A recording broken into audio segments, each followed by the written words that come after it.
আসসালামু আলাইকুম। জানিয়ে দিব এই মাত্র পাওয়া সংবাদ। প্রথমেই বলে দিচ্ছি সংবাদ শিরোনাম, এরপর বলবো বিস্তারিত। পুরো দেশ আজ এক হাড় হিম করা ব্রেকিং নিউজের সাক্ষী। আজ সবথেকে বড় খবর, অবশেষে একেই বলে অতি চালাকের গলায় দড়ি। সরাসরি প্রশ্নপত্র ফাঁসের মতো জঘন্য অপরাধের অকাট্য প্রমাণসহ হাতে নাতে গ্রেপ্তার হলেন শিক্ষামন্ত্রী মিলন।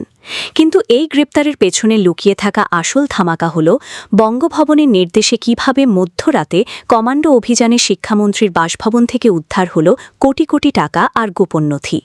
ছাত্র জনতার স্বপ্নের বাংলাদেশের শিক্ষায় মেরুদণ্ড ভেঙে দেওয়া এই মাস্টারমাইন্ডের পতনের নেপথ্যে থাকা সব রোমহর্ষক সত্য জানতে ভিডিওটি 1 সেকেন্ডও না টেনে শেষ পর্যন্ত দেখুন।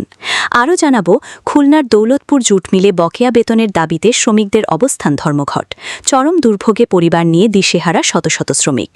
এতক্ষণ শুনছিলেন শিরোনাম, এখন বলবো বিস্তারিত।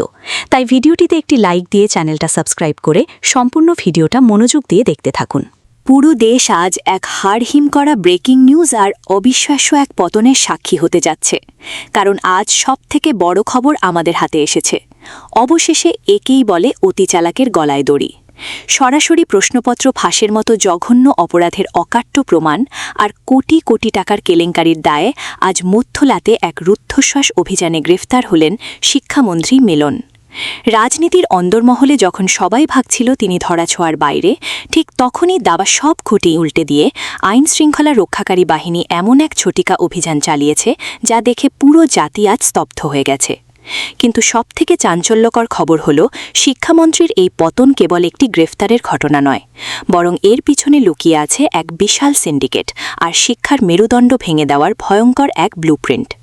মন্ত্রীর বাসভবন থেকে উদ্ধার হওয়া কোটি কোটি টাকা আর গোপন নথির নেপথ্যে আসলে কোন হাড়হিম করা সত্য লুকিয়ে আছে, আজ তার সব গোপন তথ্য আপনাদের সামনে সরাসরি উন্মোচন করব। পরিস্থিতির ভয়াবহতা বুঝতে 1 সেকেন্ডও না টেনে পুরো ভিডিওটি শেষ পর্যন্ত দেখুন। কারণ আজকের এই প্রতিবেদন দেশের শিক্ষা ব্যবস্থা আর বর্তমান প্রশাসনের সবথেকে বড় বিস্ফোরণ হতে যাচ্ছে। গোয়েন্দা সংস্থা এবং বিশেষ অপারেশন দল থেকে পাওয়া অত্যন্ত চাঞ্চল্যকর এবং শিউরে ওঠার মতো তথ্য অনুযায়ী আজ রাত 2টার দিকে শিক্ষামন্ত্রী মিলনের বাসভবন চারপাশ থেকে ঘিরে ফেলে যৌথ বাহিনীর একটি চৌকস-দল।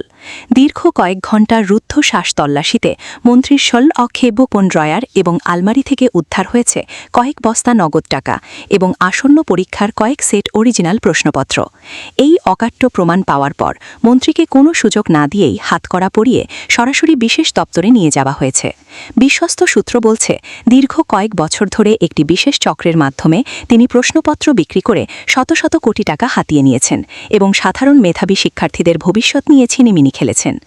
আজ সকালে যখন এই গ্রেপ্তারের খবর ছড়িয়ে পড়ে, কেউ কল্পনাও করতে পারেনি যে শিক্ষার দায়িত্ব যার কাঁধে, তিনিই এভাবে দুর্নীতির মহোৎসবে মেতে উঠেছিলেন। সবথেকে বড় অবিশ্বাস্য সত্য হল, গোয়েন্দা সংস্থাগুলো এখন এমন কিছু ডিজিটাল ডিভাইস উদ্ধার করেছে যেখানে দেখা যাচ্ছে যে বিদেশে বড় অঙ্কের টাকা পাচারের জন্য তিনি একটি শক্তিশালী নেটওয়ার্ক তৈরি করেছিলেন। নথিপত্র বলছে, কেবল প্রশ্নপত্র ফাঁস নয়, বরং শিক্ষক নিয়োগ থেকে শুরু করে বড় বড় কেনাকাটার প্রজেক্টেও তার সরাসরি হাত ছিল। আজ দুপুরে যখন প্রশাসনের পক্ষ থেকে এই অভিযানের প্রাথমিক তথ্য দেওয়া হয়, তখন থেকেই পুরো দেশ জুড়ে এক চাঞ্চল্যকর পরিস্থিতি সৃষ্টি হয়েছে। বিশ্লেষকরা বলছেন, শিক্ষামন্ত্রী মিলনের এই গ্রেপ্তার আসলে সেই সব দুর্নীতিবাজদের জন্য এক চরম সতর্কবার্তা যারা ভেবেছিল ক্ষমতার প্রভাবে তারা আজীবন পার পেয়ে যাবে।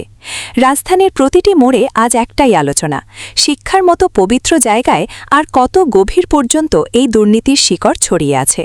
প্রশাসনের অন্ধভেলে কান পাতলে শোনা যাচ্ছে, মন্ত্রীর এই গ্রেপ্তারের পর এখন তার ঘনিষ্ঠ আরও অনেক প্রভাবশালী নেতার নাম বেরিয়ে আসতে শুরু করেছে।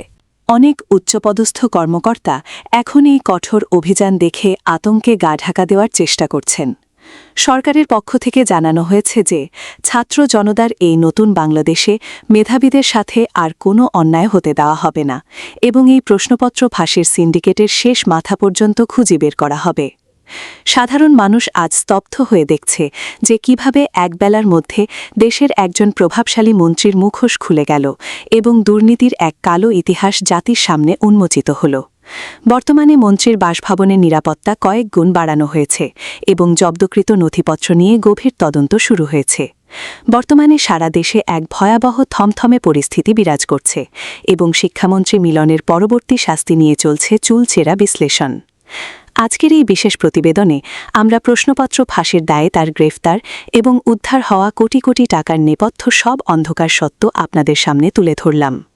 পরিস্থিতি এখন যেদিকে মোড় নিচ্ছে তাতে মনে হচ্ছে রাজপথে আজই বড় ধরনের কোনো বিচারের দাবিতে উত্তাল হয়ে উঠবে এবং সব দুর্নীতিবাজদের হিসাব চিরতরে চুকিয়ে দেওয়া হবে। আপনারা কি মনে করেন? এই শিক্ষামন্ত্রীর শাস্তি কেমন হওয়া উচিত, আর যারা প্রশ্নপত্র কিনেছে তাদের বিরুদ্ধে কী ব্যবস্থা নেওয়া দরকার? আপনাদের মূল্যবান মতামত নিচের কমেন্ট বক্সে অবশ্যই লিখুন। ব্রেকিং নিউজের প্রতিটি আপডেট সবার আগে পেতে ভিডিওটি এখনই শেয়ার করুন এবং আমাদের সাথেই থাকুন। খুলনার দৌলতপুর এলাকায় অবস্থিত রাষ্ট্রায়ত্ত জুট মিলের শ্রমিকরা বকেয়া মজুরি ও অন্যান্য পাওনা পরিশোধের দাবিতে অবস্থান ধর্মঘট কর্মসূচি পালন করেছেন। মঙ্গলবার সকাল থেকে মিলের প্রধান ফটকের সামনে জড়ো হয়ে শত শত শ্রমিক এই কর্মসূচিতে অংশ নেন।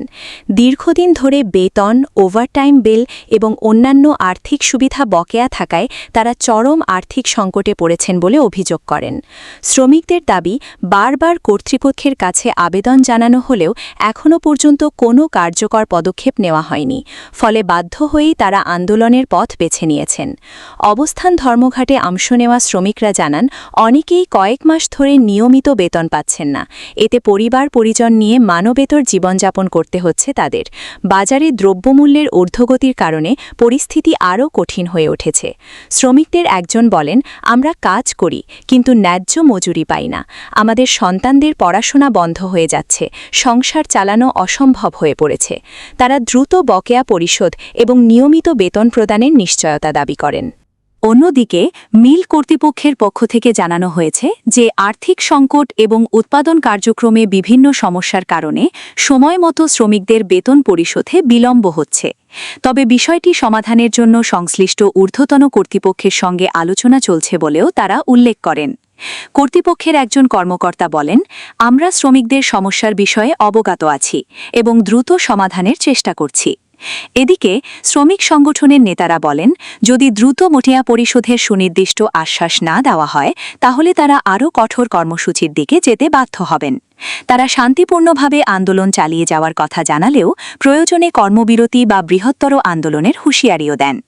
অবস্থান ধর্মঘটকে কেন্দ্র করে এলাকায় উত্তেজনা বিরাজ করলেও আইনশৃঙ্খলা পরিস্থিতি স্বাভাবিক রয়েছে। স্থানীয় প্রশাসন পরিস্থিতি পর্যবেক্ষণ করছে এবং কোনো ধরনের অপ্রীতিকর ঘটনা এড়াতে সতর্ক অবস্থানে রয়েছে। সার্বিকভাবে দৌলতপুর জুট মিলের শ্রমিকদের এই আন্দোলন আবারও রাষ্ট্রায়ত্ত শিল্প প্রতিষ্ঠানগুলোর আর্থিক সংকট এবং শ্রমিকদের দুরবস্থার বিষয়টি সামনে নিয়ে এসেছে। এখন শ্রমিকদের দাবি দ্রুত মেনে নিয়ে পরিস্থিতি স্বাভাবিক করা যায় কিনা সেটিই দেখার বিষয়।